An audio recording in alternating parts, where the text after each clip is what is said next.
Patuloy ang paghahatid ng tulong ng Department of Social Welfare and Development sa mga apektadong residente ng pag-aalburuto ng Bulkang Mayon. Ito'y alinsunod sa kautusan ni Pangulong Ferdinand R. Marcos Jr. na tiyakin na mabilis at sapat ang tulong na ipinaaabot ng pamahalaan sa ating mga kababayan.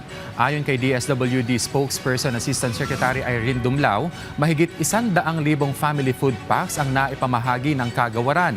Nakapamahagi na rin ng financial assistance ang ahensya, kabilang na ang mahigit 3,000 magsasaka sa ilalim ng Cash for Work program. Samantala, ikinalugod din ng DSWD ang pagpasa ng Kamara sa Expanded 4-Piece Bill.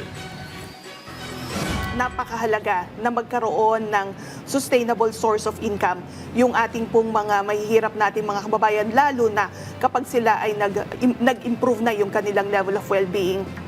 So, yung pagkakaroon ng steady source of income ay magtitiyak na sila ay mag-graduate mula sa kahirapan.